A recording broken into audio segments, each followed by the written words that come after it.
안녕하세요. 특부심 가득한 특수교사 A입니다. 저는 항상 이 특수교사 직업을 천직이라고 생각하고 사는데요. 천직이라고 해서 항상 행복하거나 항상 고민이 없는 것은 아니었어요. 그래서 오늘은 특수교사를 하면서 겪었던 회의감이나 고민, 갈등에 대해서 이야기를 해보려고 해요.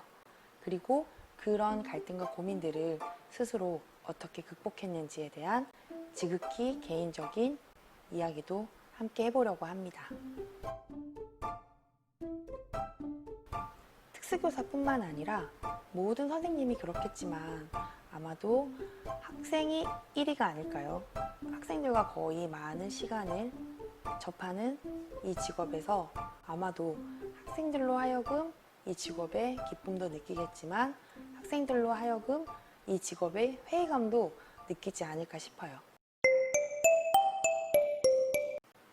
저 같은 경우에는 이 특수교육과를 오기 전에 했던 고민은 우선 일단은 현장이나 이렇게 제가 자세히 알지를 못하는 정말 초초초 특수 꿈나무였기 때문에 가장 먼저 했던 고민은 정말 원초적인 고민이었습니다.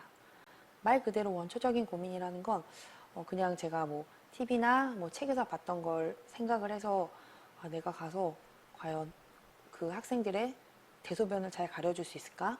그리고 학생들의 그 성적인 문제를 어떻게 내가 당황하지 않고 대처할 수 있을까?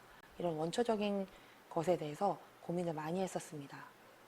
그런데 이거는 제가 장담할 수 있는데 우선은 이런 고민을 하는 친구들이 있다면 우선 큰 걱정은 안 하셔도 돼요. 왜냐하면 제가 정말 결벽증이거든요. 결벽증이라서 특히나 저는 그런 고민을 좀 많이 했었는데 막상 현장에 나오면 정말 아무것도 아니에요. 이게 단순히 잠깐 하고 마는 게 아니라 월급까지 받는 직업이기 때문에 저도 모르게 자연스럽게 이런 원초적인 거에서 되게 당연하게 생각을 하고 있는 거예요. 아무리 제가 결벽증이라고 해도 이 교실 안에서만은 그 어떤 최고의 비위가 강한 사람이 된다는 것이죠. 그리고 이거는 되게 좋은 소식이기도 하고 나쁜 소식이기도 한데 그런 원초적인 그런 문제를 정말 고민할 틈이 없이 더 많은 다양한 고민들이 있기 때문에 정말 이거는 현장에 나오면 정말 아무것도 아닌 고민이 됩니다. 그리고 우리에게는 비닐장갑과 이런 위생용품들이 있잖아요. 그래서 그런 거에 대해서 크게 걱정 안 하셔도 돼요. 그리고 막상 그렇게 비이상한 일을 많이 치우는 일은 많이 없어요. 특수학교에 가서도 그렇게 정말 그 일을 달고 살진 않습니다. 그리고 항상 아까도 얘기했듯이 이거는 정말 가장 쉬운 고민입니다. 그리고 이제 막상 현장에 왔을 때 이제 저경력 교사였을 때 이제 하는 고민들은 기싸움이에요. 정말 이게 다양한 문제를 부딪히거든요. 정말 제가 책이나 교과서에서 봤던 건 아무것도 아니고 그 외에 정말 제가 그래도 영화나 책에서 봤다고 나름 현장에서 뭔가를 좀 봤다고 생각했지만 그거는 제 3자 입장에서 본 거였어요. 막상 제가 그 교실에 그 교실을 진두지휘해야 되는 담임 교사가 되었을 때 겪게 되는 제일 큰 것은 바로 기싸움입니다. 비장애 학생들도 그렇지만 특히나 특수교육 대상자, 장애를 가진 학생들의 경우에는 본능적으로 자기가 있는 구역에 그 기싸움을 하게 돼요. 그래야지만이 더 편하게 자기가 이 학교 생활을 할 수 있거든요. 그렇기 때문에 정말 다양한 장르의 기싸움이 저에게 들어옵니다. 하지만 그런 기싸움도 사실은 특수교사의 큰 문제는 아니에요. 더 큰 문제가 있어요. 뭐냐면 바로 그 기싸움을 하는 과정에서 감정이입이 된다는 사실입니다. 신규 때는 정말 저도 이제 갓 학교를 졸업하고 아이들을 처음 만났을 때 그 기쁨과 설레임은 지금도 아직 기억이 돼요. 너무 좋았거든요. 그리고 정말 이 아이들을 내가 헌신해야겠다. 이런 사명감도 불타올라서 자나깨나 아이들 생각만 했어요. 집에 가서도 우리 아이들 생각. 계속 이런 생각을 하다 보니까 그런 감정이 아이들에게 더 많이 가게 되는 거예요. 저는 그때 그게 사랑이라고 생각했거든요. 특수교사, 교사라면 이 정도의 관심과 사랑은 보여야 되지 않아? 열정이 정말 넘칠 때는 그런 생각이 과해지다 보니까 내 자식 같다는 생각을 하면서 그렇게 감정이입이 되다 보니까 문제행동을 일으키는 아이와 기싸움을 했을 때 그 기싸움에서 마음이 상할 때가 있어요. 예를 들면 이제 저는 초창기 때, 신규 때 제가 맡았던 아이 중에 한 명이 지적장애와 정서행동장애를 겸했던 친구가 있는데, 그 친구는 기분이 조금만 나빠도 물건을 이제 때려 부수고 사람을 때리고 이렇게, 그리고 이제 기분 나쁜 말을 해가지고 상처를 주게 하는 이제 성향이었거든요. 그렇게 되면 이제 한 차례 그렇게 기싸움을 하고 나면 꼭 이제 자기가 가라앉으면 와서 또 빌어요. 사과를 해요. 다시는 안 그러겠다. 근데 그게 계속 반복이에요. 그때는 저도 단련이 안 된 초짜 신규였기 때문에 그렇게 계속 아이들에게 휩쓸려 가는 거예요. 근데 지금 생각해보면 이 아이가 저를 그렇게 저희 머리 꼭대기에 있었던 거죠. 이 선생님은 마음이 약하기 때문에 자기가 그렇게 기분 나쁘게 하고 또 다시 사과를 하면 받아줄 거라는 걸 알고 있었던 거예요.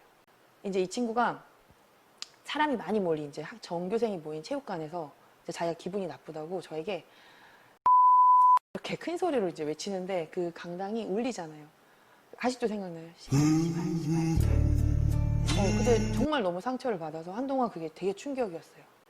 그래서 이 아이를 보기가 싫은 거예요. 이 아이가 이제 내가 널 어떻게 가르쳤는데, 내가 널 어떻게 키웠는데, 이 생각을 특수교사인데 이제 그 감정이입이 되는 거예요. 그래서 한동안은 그 아이랑 계속 그 대치 상태가 돼서 기싸움에 이기지 못한 거죠. 결국엔 기싸움에 이기지 못한 거고, 뭐 하루살이처럼 내가 오전에 기싸움에 이겼다 하더라도 또 저녁에 지고, 감정에 휩쓸려 다니다 보니까 아침에 되면 눈뜨기가 싫은 거예요. 출근을 해야 되는데 이 아이들을 보는 게, 이 아이를 봤을 때 내가 미운 생각이 먼저 들어서 그게 되게 많이 힘들었어요. 지금도 여전히 기싸움은 계속됩니다. 정말 제가 항상 저번에도 얘기했죠. 현장에 너무 많이 초반부터 1학년 때부터 나가지 마시라고. 기빨린다고. 이게 특수교사는 정말 깁니다. 기가 학교 현장에서도 기가 빨리기 때문에 저희는 기를 축적시켜 놔야 돼요. 아이들과의 기싸움은 지금도 계속되거든요. 하지만 이제 그때 예전에 때는 정말 이걸로 그만두고 싶었는데, 지금은 이걸로 뭐 그만두고 싶기는커녕 요즘에는 오히려 학교를 옮기고 처음 왔을 때 준비를 해요. 아, 이제 기싸움 시작하고 해야지. 그 기싸움을 했다 그래서 아이가 밉냐? 전혀 그렇지 않죠. 어떻게 제가 이거를 스스로 극복을 했을까요? 뭐 선생님들마다 다 다르고 방법은 다 다르고 해결 방법도 다르고, 이건 지극히 저의 개인적인 방법인데요. 저는 이 아이들을 학생이라고 생각하지 않아요. Nope. 학생이 아니에요. 고객입니다. 정말이에요. 이건 고객이에요. 점점 10년 전의 학교와 지금의 학교는 정말 달라요. 매년 학교의 인권에 대해서 얘기를 하고, 아이들 또한 그거를 이용해 먹을 때도 있어요. 우리 아이들은 그렇진 않지만, 그렇기 때문에 내가 이 아이들과 어떤 싸움을 할 수도 있는 상황이 아니에요. 기분 나쁜 말을 하는 것도 아동학대입니다. 그러면 어떻게 수업을 하고 어떻게 아이들을 대해요? 아이들은 고객이죠. 고객이라고 생각하면 그렇게 기분이 나쁘지 않아요. 옛날에는 제가 생각했을 때는 정말 그게 사랑을 주는 방식이라고 생각했거든요. 내 딸 같고 내 아들 같다는 생각을 했는데, 나이가 들고 아이를 낳아보고 아이를 키워보고 그리고 사회생활을 하면서 그게 제일 나쁜 말이더라고요. 회사에서도 사장님이 가족 같은 직원이라고 하는데 그거 최악의 말이죠. 그리고 시어머니가 딸 같은 며느리. 그 며느리들 되게 싫어한다죠.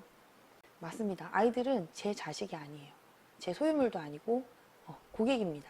너무 감정이 이입을 하다 보면 그만큼 아이들을 혼내는 게 아니라 나도 모르게 화를 내고 있는 거예요. 왜냐면 그 마음도 이해가 가는 게, 정말 그게 안타깝고 그 아이를 어떻게 내가 잘 해보려고 하는 마음은 맞지만, 그게 너무 감정에 이입을 하다 보면 나도 모르게 그 문제 행동에 대해서만 혼내는 게 아니라 그 문제 행동에 들어서 네가 그동안 했던, 네가 그동안 나에게 아니면 사람들에게 나쁘게 했던 그런 이야기까지 나오면서 정말 화가 나는 거죠. 감정적인 교사들은 정이 많아요. 하지만 화도 많다는 사실을 저는 16년을 하면서 스스로 겪었습니다. 저는 퇴근하면 아이들이 잊어요. 스위치를 끄고 나가는 거예요. 5시가 땡하면 교실 스위치를 점검하고 저의 아이들에 대한 생각도 오프를 합니다.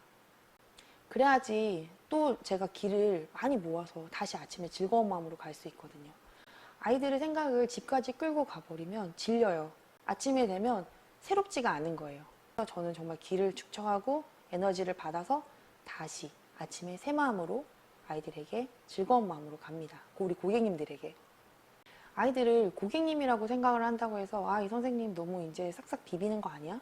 라고 생각을 할지 모르지만 아이들을 고객이라고 생각을 하면 조금 더 거리가 생기고 조금 더 어려워져요. 저는 저희 집 아들을 옆집 아들로 키우거든요. 아이들에게 또한 저를 엄마라고 생각을 하면 안 돼요. 예전에는 저는 내가 엄마 같은 사람이 되어야지 라고 생각을 했는데 그건 절대 위험한 생각이더라고요.